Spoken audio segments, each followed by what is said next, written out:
Hey everybody, it's Clint Powell, and today's episode is brought to you by two great sponsors. One is my friends at JB Millworks. Jeremy Price and his staff do wonderful work. I'm going to tell you how to get a hold of them first. jbmillworks.com, or you can call them at 706-965-6940. And then I'm going to tell you why. You ready? They have great products. They have doors, they have stair parts, trim work, anything you're wanting for remodel or new construction. But they also have beautiful plantation shutters. Make your house look gorgeous. And high quality, energy saving, gorgeous, beautiful sun-clad windows. I know a little bit about sun-clad windows. I know the owner of the company, Frank Anderson, and I'm telling you right now, if you have a home and you're wanting to get the best of both worlds, high energy savings and yet a beautiful wood look on the interior, it is gorgeous inside and outside wood-clad windows from Sun Windows. jbmillworks.com or 706-965-6940. Also, a sponsor of today's episode is Lori Monteith with Keller Williams, or as she is known on Facebook and Google,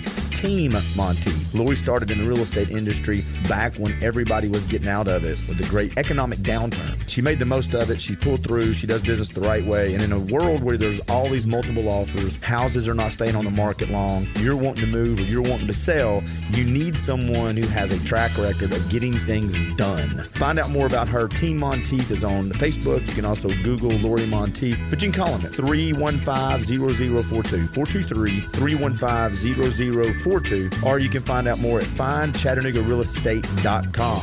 Enjoy today's episode. Hey folks, Clint Powell here. This is During the Break. Let's do this.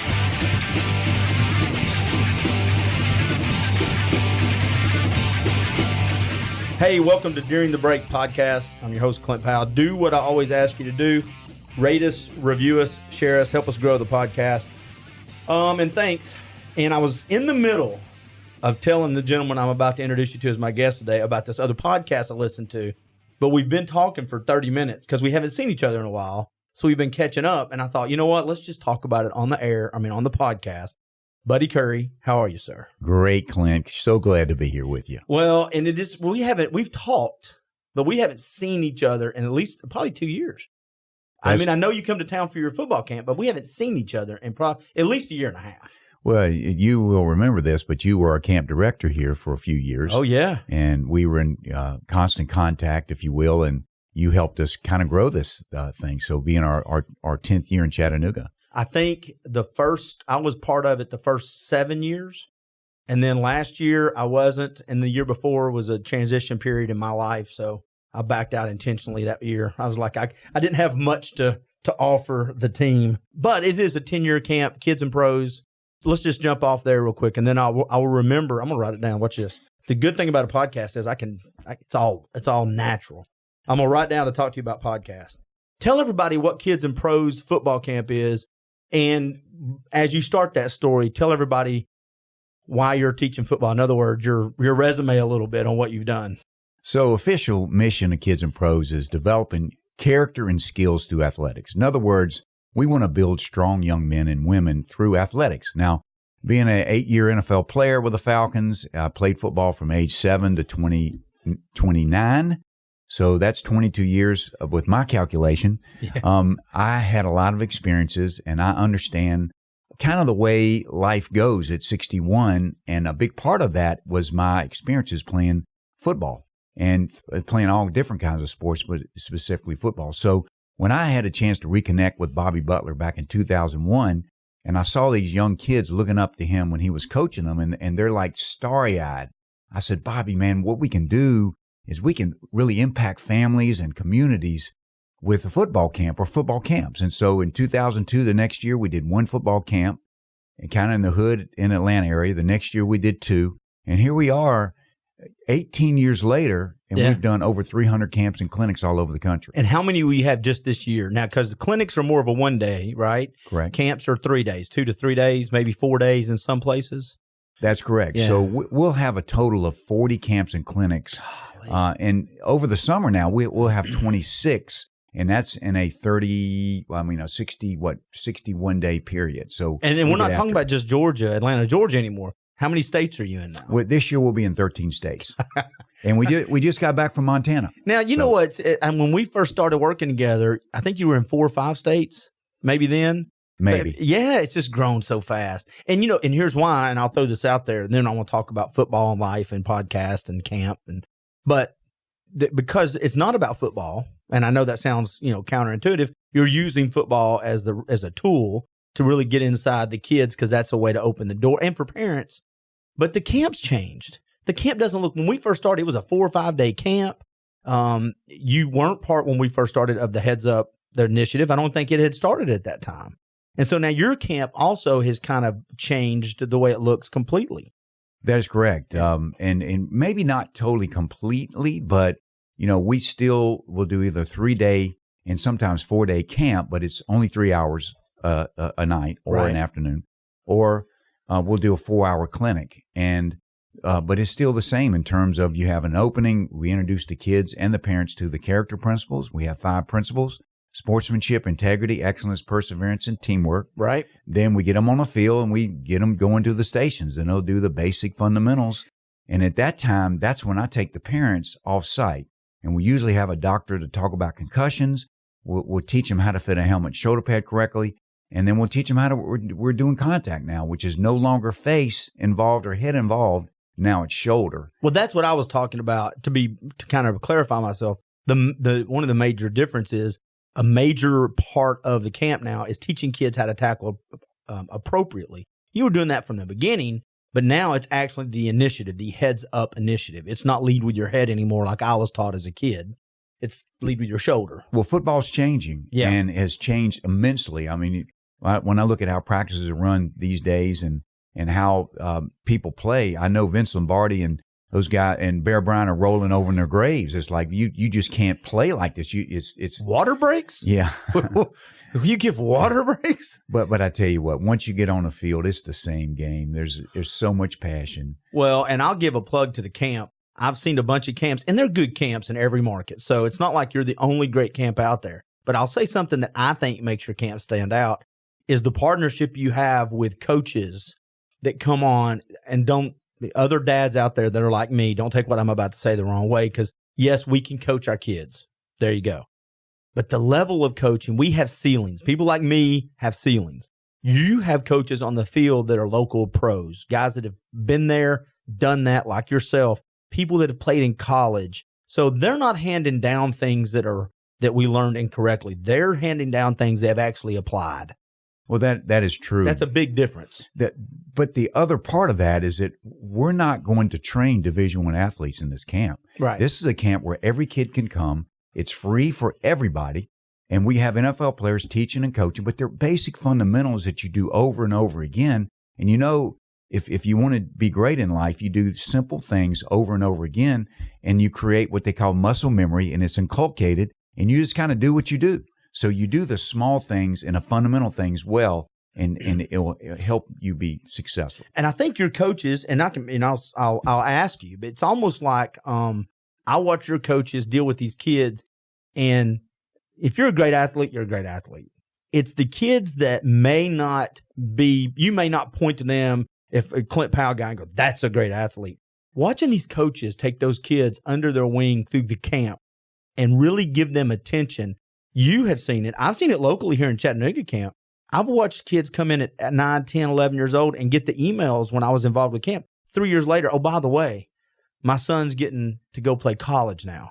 And I remember when he came to your camp and, he wasn't the best, but your coach is really focused on him. In other words, you're not who you're going to be at age 10. You're not finished. You're just getting started. Well, as a parent, what you want to do, if you're smart, is get your kids around high character people that are good leaders that will reiterate and reinforce the things that you stand by for as a parenting. Well, I don't think there's any better venue than sports, and especially football, where it's a team game, where you have to learn how to get out of yourself and submit to a goal greater than yourself, which is what the team wants, not necessarily what you want. Learn how to deal with different types of people. Learn how to come and have a good attitude today, because I'm not taking a bad attitude as a coach. And coaches shouldn't take bad attitude. You don't have a bad day on a football field or anything. You or at work. At work. You got to get that used right. to that. Yeah. Sometimes a coach is in a bad mood. Well, did the coach yell at you, or did you learn how to adapt to your environment, which is huge to teach kids these days? Because kids are going to have bad days too. Some days your teachers will have bad days. Some days it's your turn to have a bad day. I think there's so many things you get from camps like this. One is how to be coached, or that's a big deal. One of the things that if you listen to the rants on social media, which I know you're so into social media, I get the sarcastic look. But it's the fact we hear all this negative headlines about kids nowadays. Let me tell you something about kids nowadays. Well, one of the things that kids, I think, struggle with is accepting authority, because we kind of got this thing now to where everybody has rights, which we 100% do. But one of the great places to learn how to take authority is on a football field.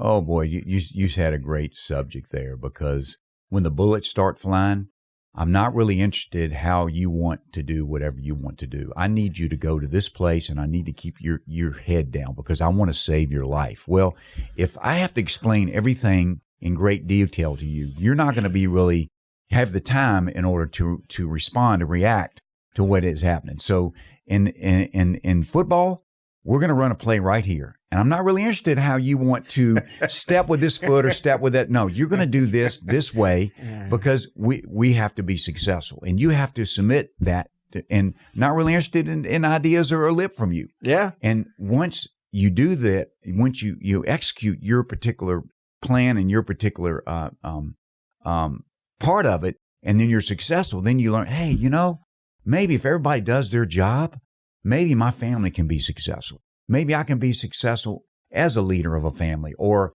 whatever I'm doing. But it all starts with putting that ego in check. It all starts, and that can start at age 7, 8, 9, 10, 11 years old, especially when you have the Bobby Butlers and the Buddy Currys or the local, whoever, insert local person here who put the arm around you, and they were teaching you because they cared. They didn't have to pull you aside and spend 3 nights with you. They didn't have to let you go through the drill twice. They didn't have to be patient. And I found one thing too, coaches are really in tune with doing exactly what you said, imposing standards, but they also on this kind of camp, they can read the field and know what kid needs a little firmness, what kid needs a hand on the back and a brush on top of the head, like, hey, good job. They can read that. That's important. A kid needs that. Very, very good point. Because really what I kind of teach coaches is that you go to the parent and say, all right, my goal for this is for your son or daughter to have a great time and come back next year. And I want them to learn and grow, okay? We're going to have fun. Not the kind of fun when you come out and willy-dilly and you do what you want. No, it's structured, and we reinforced achievement, because with achievement comes self-confidence. And the one thing, if we need anything in life, is a self-confidence that says, I can do this. I've got this mountain in my life, or I've got this task. I can do it if I don't quit, if I keep working every day, if I have a good attitude, if I work hard, if I bring people around me that are maybe smarter, just as smart as I am, if I hang around the right people. So many lessons in that will help kids. And the football field teaches that. Well, we talked about this before we came on the air, or before you podcast. I'm used to doing radio so long. A lot of the reasons, not the only reason, but one of the major reasons kids eventually quit sports when they hit, junior high or high school, is just good old parents. We don't come with, they don't give you, by the way, kids, if you're listening, when you're born, they don't hand you a rule book in the hospital and say, this is how to be a really good dad. They don't do that. And so we parents run a lot of kids out of sports. Parents and coaches, because it's 9 years old and I'm coaching to win a championship, and that's my goal. And the kid, if you either do what I say or do what the team wants, or you're not a part of this. Right. And I don't have time for you, because my goal supersedes any other thing. So if parents want their kids to go to the NFL, if coaches want to win the championship, that is a good goal. It's not the best goal. The best goal is for your kid to learn and grow through this particular experience, so that they'll learn how to overcome adversity. They'll learn how to accept the challenge. They'll learn how to be a part of something greater than themselves. And at that age, again, like your camps, it's not about the sport. It's about the lessons of the sport. And I said this to you off the air. You and Heath Esslinger need to hook up. I'm going to do a shout out. Heath Esslinger, reach out to, you won't find him on social media, Heath. holler at me. I'll give you his contact info. If you send him a message on social media, it'll be 2056 before he gets back with you. All right. Hey, let's take a step back, and then we'll full circle and come back talk about camp if you're okay with that. 8 years in the NFL. 8 years in the NFL. Years. Rookie of the year. Defensive Rookie of the Year. Defense. I just whatever. Defensive Rookie of the Year. 79 or 80. 80. Linebacker. When you came in the league, how much did you weigh? I was 220 pounds. Inside linebacker or outside? Inside linebacker. Atlanta Falcons, right? Correct. Okay, you went to North Carolina, and I'm anecdotally asking you some stuff because I know your resume. At North Carolina, you were starting linebacker, right? Correct. There was a young man behind you at North Carolina, and I can't remember his name. He went on to do some good stuff. What was that guy's name? His name was Lawrence Taylor. So he was a year behind me, so he came in. And the interesting thing about Lawrence is that he's from Williamsburg, Virginia, which is halfway between Richmond and Virginia Beach.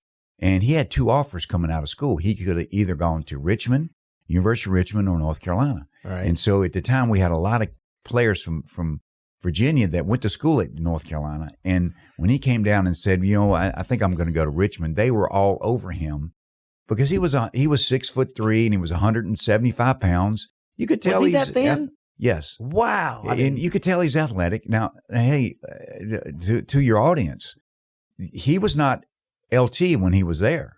He was Lawrence. Yeah. And Lawrence was a good football player, but we had a lot of good football players. Now, his senior year, he became LT. And what happened, do you think? Is that somebody that's supposed to be that growing into himself? I think it's a confidence that is attained. It's a maturity. It's those two things mainly. It all clicks. Again, I was going to talk about what parents need to do for their kids is get them in front of leaders, but you never know what something is going to be said or something's going to be done that it causes that light to go on in that kid. Right. So sometime between his junior and senior year, Lawrence Taylor, the light went on. And he found that he's just better than everybody else. He probably had that, he had that in him all the time, but he didn't play like it. Right. But once he did, there was no going back. And no going back. So, I mean, parents, what you want to do is get your kids in with great teachers. Make sure the teachers are great teachers, great coaches, great Sunday school teachers, people that are going to reinforce and help build them up to be great in life. Well, and if you tell your kids, you are who you hang out with, practice that what you preach. Intentionally put them around some and I've done this, full disclosure. I consider you a friend, and over the course of raising my kids, there's been a number of times I said, hey, can you help me with Jacob? Can you send him? Can you give me your advice on that? You know what I'm saying? I mean, and that comes from as a dad or a parent, we need to surround ourselves with other people that have been down that road too. Oh, guys. We can't sit in a little silo. Clint and people, we're not designed to live within ourselves. We're designed to live in community. There's things that God has designed your son or daughter to hear from other people and not yourself. Parents are so, including me, I've got my hand raised, I'm so frustrated because I'm saying to my son or daughter over and over and they will not listen. A coach says 2 words and they snap to it and you go, oh my gosh, what am I? But it's okay. Dad, did you see he told me to step with this foot? And you're like, oh no. Just as long as they get it, right? That's it. Well, again, putting that ego aside. As a parent, yes. That ego aside. All right, now, the good thing about a podcast is we're not live, so I can always cut this part out. I'm going to ask you a question, though. Is it true, and you can just talk as much or just simply do affirmative or negative, that when you were at the University of North Carolina, if Lawrence was having some issues and being someplace he shouldn't, they would send you to go get him? That is partially true. Okay, partially true. So, yes. So, Lawrence, there's a line, and then there's the LT's line. And so there were times where he stepped across the line and went to whatever his line was, and it really wasn't. And, he respected me enough to at least try to listen to me, and we kind of got him. I think it's always fun. The first time we had that conversation, that you were the guy one of the guys that would say, okay, go get Lawrence. That's a lot of respect. Well, I can't picture Lawrence was an easy person to talk to because he had a little LT in him probably at the time. Oh, yeah. All right, to get to the NFL, and you're with the Atlanta Falcons, and you're on the team, and Bobby Butler came after you or before you? 1 year after. 1 year after you. You were on the team with, who was your quarterback? Steve Barkowski. William Andrews. Was Freilich on that team Freilich at that time? came later. Later, okay. But we had an offensive William line. Van Note, R.C. Tillman, Mike Ken, Dave Scott, Warren Bryant. We had you already gone when Scott Chase and not Scott Chase, Case and all those guys were good. You came after they came after you. They came my fourth year. Okay. Yes. You had some hitters. You had a hard team. I never understood. I was always a Falcons fan, and you guys had some good teams. But we won't even talk about uniforms. We won't talk about uniforms. You could have used some help on the design, but you had some great players. I used to think this all the time. William Andrews in my world. I used to love Earl Campbell. But William Andrews was a poor man's Earl Campbell because, man, I grew up thinking, I get Earl Campbell was a bad man, but I watched William Andrews run. I was like, he's running over people the same exact way. And I don't think he was as big. William Andrews is the best football player I ever played with. And the thing is he wasn't the best runner. He was the best blocker that I've ever seen on a linebacker or whoever he's blocking. And he was a great pass catcher. He's also a really good runner. Okay, I'm not going to take that away, but he was a total running back that would do everything he could to make sure his team won. Well, then you also had another guy from Chattanooga that came in, was part of that team, Gerald Riggs. That's correct. And I'll tell you something. If you ever meet Gerald Riggs, I would think he probably played defensive end, linebacker. He's a big guy. I mean, what did he play at, 240? I think it was 235, 240, and he was a second-round draft pick. I think it was Bobby Butler's year. No, the year after. 82 was his draft year. Okay. And we had William Andrews at the time, and we're thinking, what are they doing drafting this guy? Obviously, they had him drafted high, and they were correct. They were right to do it because I was getting ready to say, the only way to replace, or if you see down the road that William Andrews' time is, everybody has a door open and door closing, is if you have somebody that can kind of do the same thing. And sure enough, they did. Yes, they did. Hey, folks, don't forget this episode is brought to you by JB Millworks, jbmillworks.com. I'm going to ask you a few fan questions because that's what I love to do. You're playing linebacker in the NFL. You're in the sweet spot of the Walter Paytons and the Earl Campbells, all those guys. Hardest running back for you to tackle? Well, let me put it this way. The running back that I respected the most was Walter Payton. And what we respected back in the day was the effort, was the way you approached the game. And he was full speed, all out every play. Guys that didn't do that, which today's world, and we could talk about this for hours, was not smart. So Walter Payton, quote, was not a smart running back because he wouldn't step out of bounds. He wouldn't save his body. He blocked just as hard as he ran. And he caught the ball. He did, but he would not save his body for anything. And we valued that back then. Now you value longevity because your body is your gift to make money, and we get it's a business side of it, which is fine. Yeah. So Walter Payton, I thought was probably the best all around player that I played against. Was there one that the one that hit you, those running backs? Which one? I asked Joel Riggs that question, and I would think he was going to go with somebody like, because he and I had this conversation about Mike Singletary. And his quote to me was, Mike Singletary didn't want anything to do with me. And I was like, oh, well, we stayed on that topic for a minute. But he had, I'm going to forget his name, Sam Mills. He said Sam Mills because he was so short. He said he would just appear from behind that defensive line and light me up and just smile. And I'd be like, oh, Sam, but that gummit. So was there a running back that you kind of looked at going, man, that guy's going to bring it every time, other than Walter Payton? Well, yeah. And, of course, you got Earl Campbell. You did not want to face the Los Angeles running backs on national TV, Eric Dickerson. If it was national TV involved. Did he? I mean, I knew he was a great runner. Was he a hard hitter too?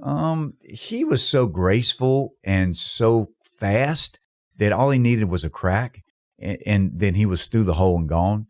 But his offensive line was incredible. They were all 6'5" to 6'8", and they're big, and they ran about 4 plays, and you never fooled them what you did, and you just had to be a man and get your gap and fill your gap. It was tough. We talked about this before the podcast. Pain's a great teacher. That was a day of pain. That's right. It was going to be a painful day. Painful day. Our players, you look at players now and go back, and if you look at a roster now and see the size and the athletic ability of a player in 2019 versus the size, I'm not going to say athletic ability, but the size component is way different. Well, yeah, it's size and athletic ability. I think you guys could have. I think if y'all had the training, it'd probably been the same, but maybe not. It could be, but it's just vastly different. I think with training, we could have been a little bit closer, but when I see the athletes now, it's just incredible. It's a speed game. These guys have the footwork and the explosive power that we didn't have, trained and kind of natural. But the game, I think the game is a lot better now when you look at it in terms of the schemes and how it's played, especially from a safety standpoint. But I mean, these guys they study 12 months a year. I mean, we had off seasons and we still worked out a lot and all that. But what'd you do today? Well, I ran 3 miles. Well, what does running 3 miles have to do with football? These guys are doing all these lunges and all these hip explosion exercises, and they're running short bursts and change your direct, and they know how to train, what to train, and their diets as well. So they're more complete athletes, which I think that's why you see what you see on the field. And it's good to hear, I'll air quote it. I don't think you'll get too mad, but a guy from the old school say they like the game nowadays. So many times we hear in life, back in my day, we all have those moments about something, but it's good to hear that you like the game still. A lot of people don't like the game. They look at it as like, that's not the game I played. It doesn't mean it's not a good game, though. Well, absolutely, and you've got to be able to adapt. If you want to be successful in this world, in this day and time, you better be able to adapt. You look at how business changes every quarter or every half a year. Yeah. You look at how people are changing. So you've got to adapt. And if you look at it purely from a enjoyment, athletic, you don't have blood and guts here. You've got elite athletes, thoroughbreds out there, and they know how long they need to play them. They know if they need a rest between plays to operate at their peak performance. Because that's the key. I want every play that I'm required, I want to give it my best, whatever that is at that play. That's correct. Where, you're not coming off the field. So you're going to have to drag me off the field. Well, how many times did you read about it? And I'm not saying they're just as, I get it, they're tough. But, Ronnie Lott gets part of his finger cut off. Guys playing, was it Jack Lambert or somebody played with a broken leg? Yeah. I mean, that wasn't uncommon. Everybody played with stuff. Bottom line is this. If you're in a foxhole, do you want just an elite athlete, or you want a blood and guts guy that's going to stay in there and hang in there and not quit on you? I want somebody to come get me when I'm hurt. Okay. I want the blood and guts guy. There you go. No man left behind type guy is what you want. When you got out of football, was it a tough transition? Because Gerald and I talked a little bit about that, and I think it's almost like a fingerprint, because every athlete I've talked to, whether it's high level college or the pro level, that transition is so unique to them. I mean, they share some of the common struggles, but it's everybody goes through it differently. How did you transition? Well, of course, great question. And if somebody tells you that they didn't have a transition, then I think I have to question their integrity, because it's hard on everybody. But it's kind of like this. You go to college. Let's say you go to Alabama. Nick Saban says, look, this is what we have. The greatest university, the greatest coaching staff, the greatest facilities. We have everything set for you to get your education, to have a shot at the NFL. I'll make sure that happens if you do what we ask you to do. And just follow the plan. Do the process. So you don't have to think. You got to be here at 8. You got to be here at 9. And you got to make it do that. So then just say you go to pros. And pros is just continuing adolescence of telling you what to do. What people get in problems is when they don't have structured time. That's when you hear and read about guys. It's not good. Anyway, so you get out of it and you go, okay, coach, I'm not playing any more pro. What I do now? Well, nobody's telling you. Then if you're blessed like me, you have a wife that can tell you what to do, when to do it, and not only that, but how to do it. Yes. So, but my transition was difficult. It wasn't difficult initially afterwards, because I got into a business right away and I transferred all that energy, effort, focus into a business. And then once that business was over with and I got married, and I started dealing with what life offers us, which is not in between the lines of a football field. I can't control my environment like I could in football, especially wife and children, and then jobs where it's not so much physical, it's all mental now. And I'm a fish out of water. Well, and it was very difficult. And your job, I hate to say this, but it was a lot of adrenaline. I mean, it was It was the blood and guts of it. And now all of a sudden my job is I've got to make sure I make the phone calls right, and I've got to keep my composure. It's tough, just a different way of doing it. And you'd mentioned the lack of structure. So when you get out of the NFL, this is what people don't understand. And they may understand it. And if you understand it and you still don't think it's difficult, the problem is you and not them. How old were you when you got out of the NFL? I was 29 my last year. So think of this. The average NFL player is what, 3 to 5 years? 3 to 5 years? About 3.5 years. Let's call it 4. Let's say you're 27 years old, 26, 27, 28, something like that, and you're done. What you've been known for is finished. So who are you now? And I know we laugh at it, but I think sometimes we undervalue that it is a hard process to discover who you are. If your identity has been football, you're usually one of the best in your area in junior high, high school, college, and now pro. Now you're really not that. So who are you? And you've got money. Yes. Good luck with that. Nobody really told you how to spend it. And you've been able to get what you want when you want it. And then if you have value, hopefully you will settle down or try to settle down and learn how to love one woman, learn how to be responsible to go to work every day and provide for that family. And there's so many challenges in that we don't face in NFL, because NFL, it's all, again, like I said, all between the lines, and you know what it takes. You've gotten a process to get you where you are and to stay as long as you have. And then there's really an open lampstake, and you're like, what in the world, how do I do this? Well, if you get out of the NFL or football, baseball, basketball, soccer, whatever it is, and if you don't have that grounding that you talked about having, and I know this because I just know statistics, you saw a number of the people that you cared and loved about as brothers in the NFL not make that transition well at all. That's got to be hard to see. It's hard to see, and it's hard to help that person other than, hey, the passion you had, the process we went through, you got to work to develop that in your life.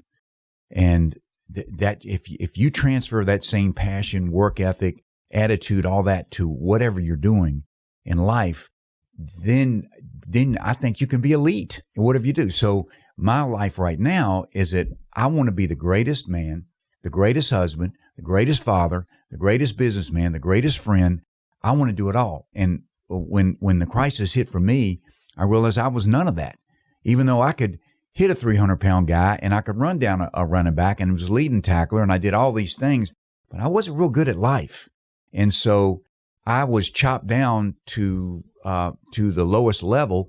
And then that's when I looked up and I became a believer and made Jesus Lord of my life.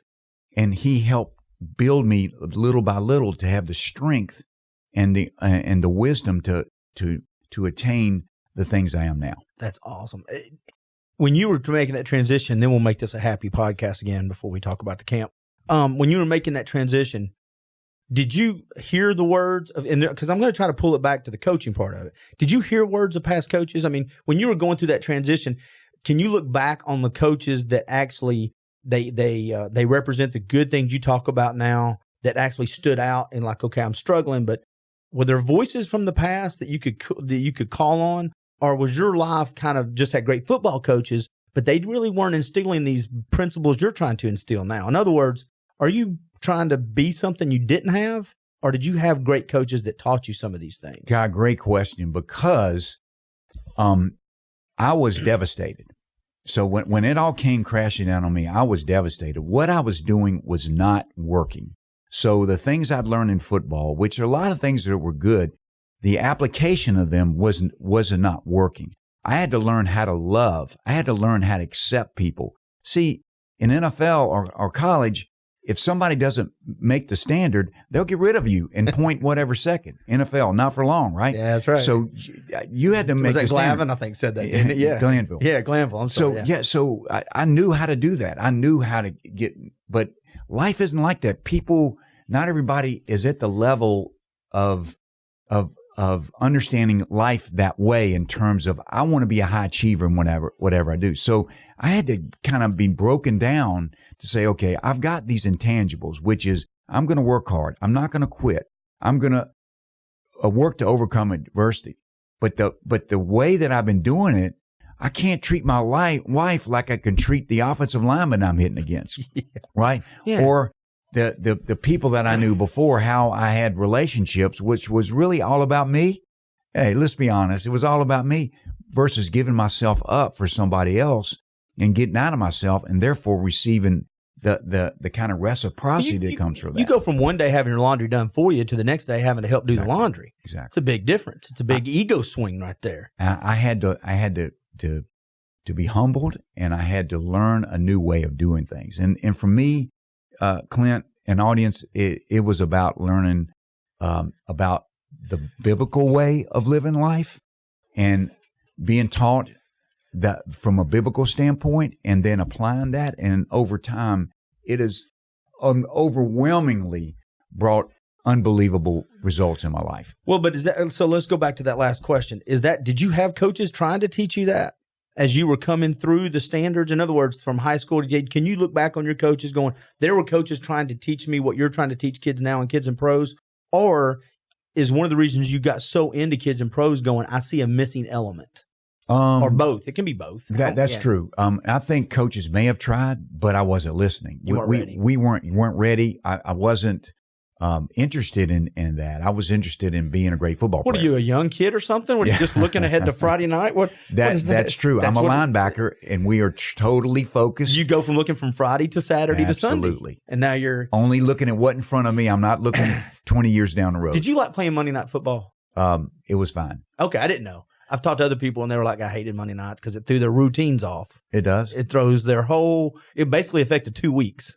Hey, my motto, like many of us, don't worry about the horse, just load the wagon. That's another T-shirt, I'm telling you. You know, one of the reasons we talked about podcasts before we came on here, and you listened to PragerU and Candace Owens, and of course you listened to During the Break podcast. He doesn't. But he's going to now. Well, the reason we were talking about Ben Shapiro, whatever the podcast is, there's a guy named Jocko Willink. And I think the struggles that I hear you talking about, I've interviewed a number of veterans. If you've been in the military for a number of years, you almost have the different, but the same. I don't have the structure, the camaraderie. I had brothers in arms. I had brothers in the locker room. What do I do now with the skill set? You get somebody that's been in the military for 15, 20 years, and they come out. They may be great leaders, but how does that translate into the workforce? But there's this guy named Jocko Willink, who's a former Navy SEAL. He's a black belt in jiu-jitsu, and he has something called discipline equals freedom. He goes, either you impose difficult moments on yourself so when difficulties happen, you can handle it, or just don't. And when life gets hard, it's still going to be hard. It can be hard now for you can do it to yourself, but discipline equals freedom. My daughter's school, they had a T-shirt that said good with one of Jocko's things. And I'm convincing you to listen to this podcast. I'm pitching your podcast right now, Jocko, like he needs it with millions of listeners. But he has this thing he said in the military that he was known for. All of his men would come to him with problems or complaints. And his response every time was good. And they would be like, what do you mean? We didn't get to go on assignment. Good. We get to practice more. We didn't get the equipment we wanted. Good. We get to learn how to use what we have even better. He said, anytime there is a problem, issue, or challenge, it's an opportunity to be better. He goes, so it's good that you have things that challenge you. And I'm like, it's a great way to look at things. You know, I'm convinced that guys like me and you, and there may be people in your audience that are listening to this, what a great way to live. That you live with the positive outlook and understand when there's a problem that comes in my purview, I'm built to handle this. Yeah. This is my food to eat. Now, not everybody's going to feel that way. So you've got to eat that problem at the same time. You got to come down off your high, and it's not a high horse, or wherever you're to, because you got to have a certain mindset to eat those problems. And you got to deal with a wife, and you got to have with children that are peers, and they don't want to eat the problems like that. And so that's the challenge of life, and also always the tension we have of living a life at a high level with people like yourself, and then you're living with other people that have different interests. And they're all, and most everybody's are good people. They get up every day. They want to have happy. They want to be happy. They want to be successful. And I learned as I've gotten older, my definition of happiness and success is not everybody's, and that's completely okay. A lot of people will be miserable living my life, and I'd be miserable living theirs. It's not their life. God gave me my life to live, not yours. So that's a hard thing. So one time my wife says, well, Buddy, she says, why do you want it so hard for all of us?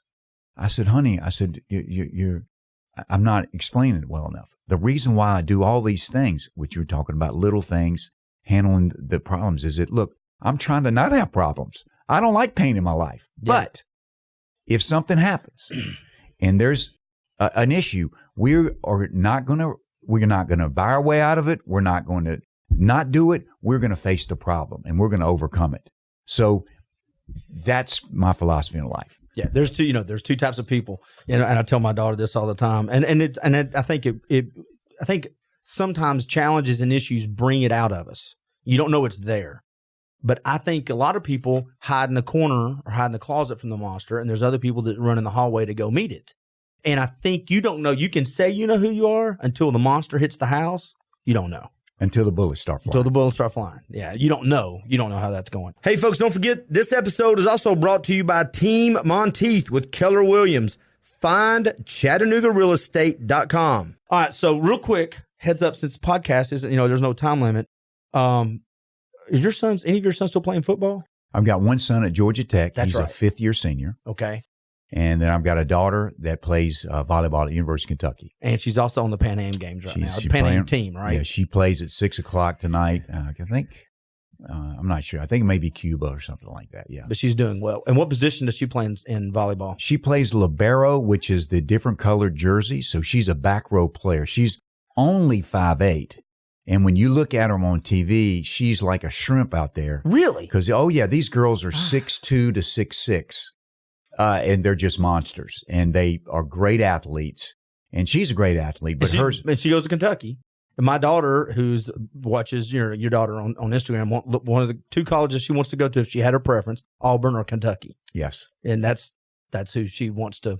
She wants to go. Your other two boys, they played football, did they not? Where did they play at? First son got drafted by the Reds out of high school. I did not know that. He did, and did not play one inning of travel baseball. And got drafted. You hear that, coaches? Parents? It kills people. Yeah. And then secondly, he led Gwinnett County in sacks and had a full football scholarship, Division I. Second son played on the 2010 Auburn National Championship team. He was 2009 Georgia Defensive Player of the Year. Well, I'll say this, and you'll take it. I'll be very transparent with it. We talked about this beforehand. My daughter walked in the other night. She goes, "Hey, Dad," because she knows you, and of course, you know my family, and we know yours, and just want to let you know I don't like the Currys anymore. And I went, what? Yeah. Have you seen it?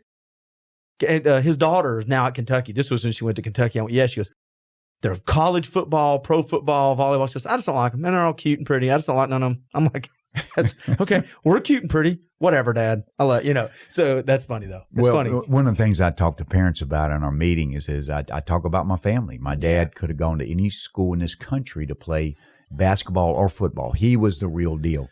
Chose to play basketball at University of Kentucky. They won a national championship while he was there.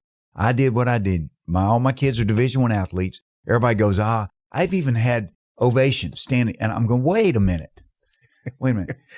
We can run fast and jump high. That's how we have genetics. That's how God made us. Now, what about decision making? What about, are we good people in terms of helping other people? See, in sports, your kid is going to be what your kid's going to be. Yes, you can help get him some training and he can gain confidence, which is really good. But you're not going to train a kid to be a Division I athlete or a Major League Baseball player. It's not going to happen. How many times was it Christian Okoye, the running back? Yes, he never played high school ball. I can name 50 guys. If you're supposed to play it, you're supposed to play it. What's the one word that kills people? It's the potential. I played different sports at different, like pickups, weekend warrior stuff with guys that could run faster and jump higher than you, BuddyCurry. But that didn't make them NFL player. It also didn't make them a good person.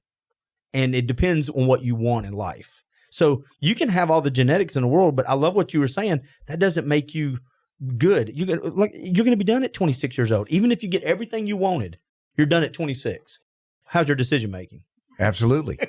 and yeah. So if they want to know, and I've told to my kids, hey, this is what happened to me. And, this is how I handled my sports career, which is not all bad, but not all good either.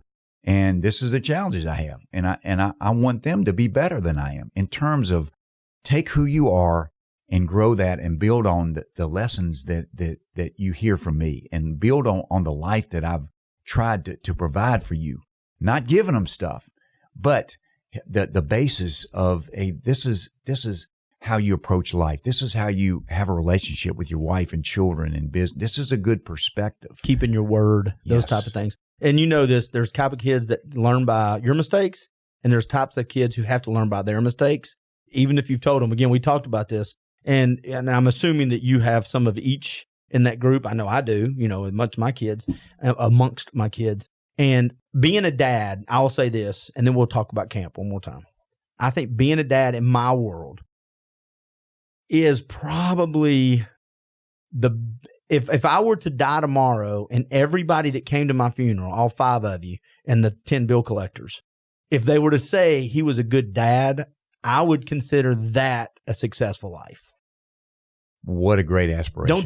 But I think the same for you. And the reason I even brought that up is I think I've seen that in what you've done. Being a dad has always kind of been the standard of, I'm teaching these kids at camp how to have good decision making. But in reality, I can only do that if I'm doing the same thing for my kids. So 2 things changed my life. I talked to you about my faith, but the thing that started even before that is the first time I saw my oldest son. When I saw him, and when I scratched my head, he scratched his head. When I did this, he did this. I'm going, oh my gosh, there's some things that I'm doing that I don't want him to. Yeah. Ladies and gentlemen, that right there is worth millions of dollars. Do I really understand the things I'm doing, good and bad, are going to be passed on to generations? We don't want to deal with that. See, we don't want to deal with that right there, because if I'm doing bad things, it's just the way I am. It's just the way I was brought up or the way I think. No.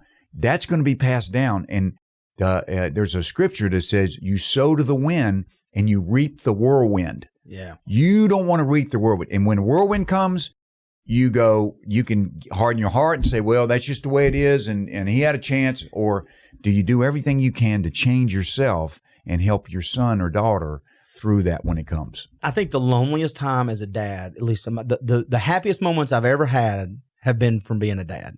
The loneliest moments I've ever had is going to bed at night knowing one of my kids is struggling from something that it was caused by me or I didn't prevent, or a decision that I knew that I made. You know what I'm saying? One of those moments when you close your eyes and go, the pain that they're going through is kind of my deal. Yeah, and I do not want people to start thinking and get into the regrets. Yeah. And please don't do that. What I did with my oldest son, I said, son, I'm so glad you're here today, because I was such a bad dad at the time. I did this, and I want you to know I'm sorry. Please forgive me.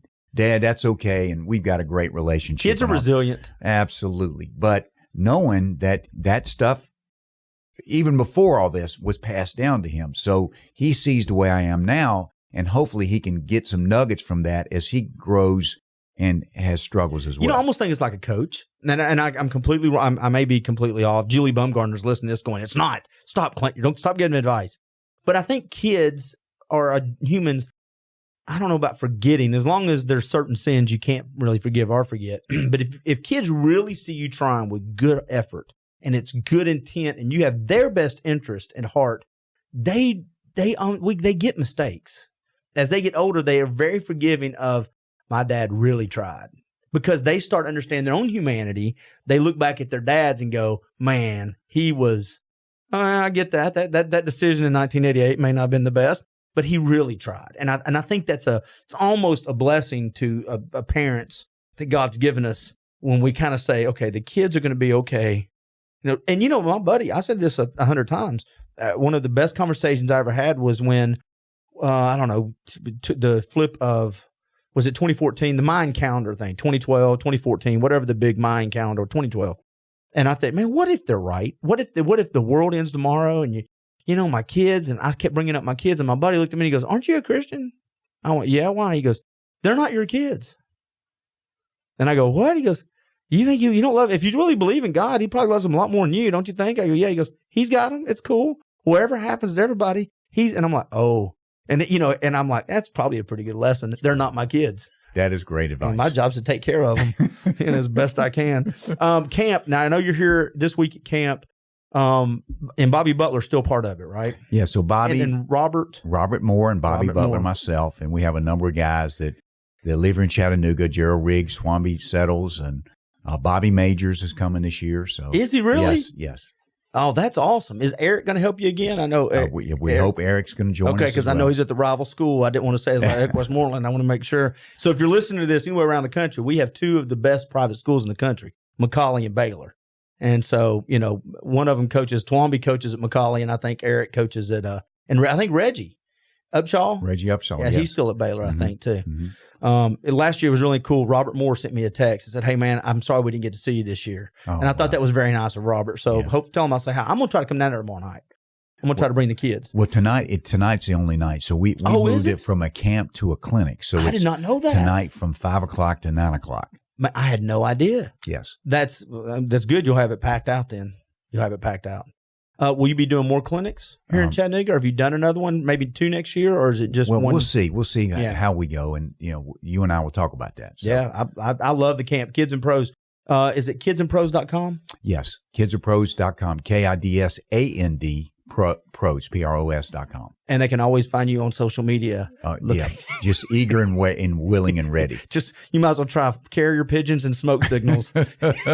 Maybe a pony with a guy, the letter. I have a life. Okay? Yes, and I'm thankful for my life. Yeah, without social media, and I read books. And you've got people to handle your social media. I guess for kids. Yeah. They tell me. I don't know. I'm really popular, I think. I don't have a clue. I want to say thank you for bringing Kids and Pros to Chattanooga. I really appreciate it. It's been a hoot. And, Clint, you're a big part of it. So we started together, and you introduced me to Joe Smith and Charlie the Mayor Hunt. Yeah, and Aaron Mills. You got some great people. We got some great people. I love Chattanooga. Yeah. Well, and we'll see what we can do moving forward. Maybe I can get involved again. At least come down and sit there and talk with you next year. Maybe I might try to get down there tonight after my radio show because it goes to 9 and we get off the radio at 8. So I might try to do that. Come on down. Come down and see you. Thank you, sir. All right. That's Buddy Curry. Do me a huge favor. Share this podcast, rate and review us. Help us do all those things that selfishly help me grow the podcast. Check out all my past episodes at DuringTheBreakPodcast.com, and I'll talk to you later. Bye. Thanks for listening to During the Break. If you like this episode, share it with your friends. If you have a few minutes, please rate and review the podcast on iTunes to help us reach a larger audience. Also, like our Facebook page and check out our website, DuringTheBreakPodcast.com. If I haven't asked too much already, join us again next time on During the Break.